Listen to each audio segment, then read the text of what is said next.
Olá, quinto ano! Tudo bem com vocês? Nossa aula de hoje é de História e nós vamos fazer as atividades da página 126 até a página 128. Vamos falar nesse novo trimestre sobre os rumos da política contemporânea, ou seja, da política atual do nosso país. Viver em uma nação, ou seja, viver em um país, nos faz participantes ativos desse agrupamento. Isso quer dizer que todos devem cumprir e fazer cumprir a Constituição que rege o nosso país.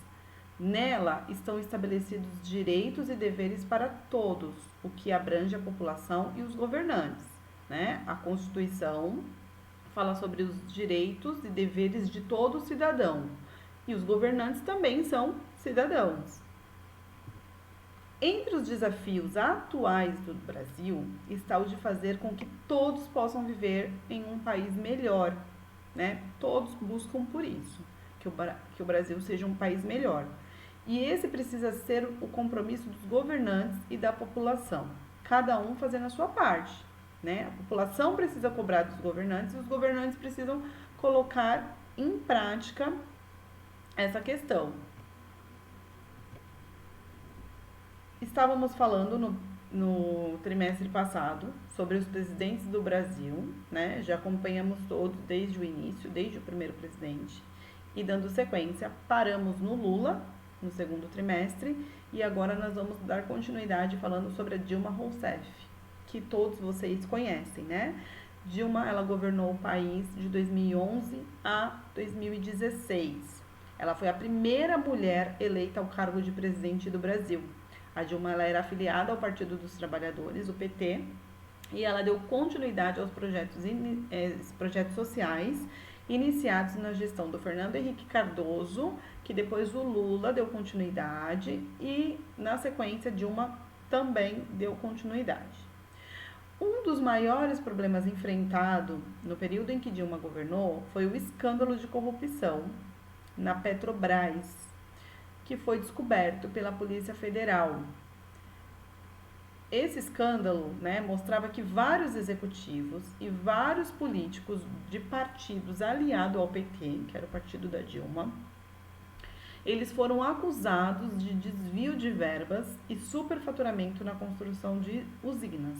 O que é desvio de verbas? Desviar dinheiro público, né? O dinheiro do país, dinheiro público que é para usar em obras, né, em infraestrutura, em saúde, educação, saneamento básico, estava sendo desviado. E o superfaturamento na construção de usinas, o que isso quer dizer? Por exemplo, eles colocam que para fazer uma obra custa R$1 milhão e na verdade eles só vão gastar R$500 mil. Entenderam? Isso que é superfaturamento. Colocar que o valor da obra vale muito mais do que realmente vale. Essa é a Dilma, que vocês já conhecem, né? O impeachment de Dilma. O que seria o impeachment de Dilma? O impedimento dela de governar o país. Ela foi eleita pela primeira vez nas eleições de 2010 e depois nas eleições de 2014 ela foi reeleita, mesmo diante de uma forte oposição, mesmo diante de várias pessoas contra o governo de Dilma, mesmo diante de várias acusações do mau uso do dinheiro público, ela foi reeleita.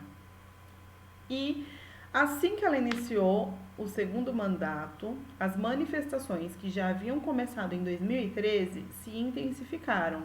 Os opositores, eles ficaram enlouquecidos por Dilma ter sido reeleita e aí eles começaram a cobrar. Reuniram centenas de milhares de pessoas em todo o país, né? Todos os estados do Brasil tinham manifestações contra Dilma. Eu não sei se vocês vão lembrar, vocês eram menores, bem menores, né? Eu acredito que vocês não lembrem, mas aconteceram grandes manifestações no Brasil para que Dilma fosse impedida de continuar no governo. Como eu falei, a população ela tem o direito de cobrar que o Brasil seja um país melhor. E os governantes precisam fazer a parte deles, cada um fazendo a sua parte. Como as pessoas não estavam enxergando isso no governo da Dilma, eles começaram a cobrar. Então, em meio à grave crise da popularidade, a presidente ela foi denunciada por utilizar o dinheiro de bancos públicos para pagar programas sociais, como o Bolsa Família.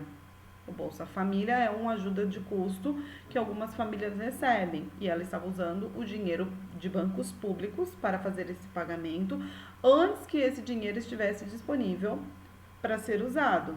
Então, esse trâmite deu origem ao processo de impedimento do mandato de Dilma, né? Ela foi impedida de continuar no governo do país. A maioria dos deputados e senadores votou pelo afastamento da presidente, porque para ela sair precisa da votação de todo o grupo, né? Deputados e senadores precisavam votar para que ela saísse. E eles escolheram a saída dela. O que abriu caminho para a posse do então vice-presidente Michel Temer, que nós vamos conhecer na próxima aula.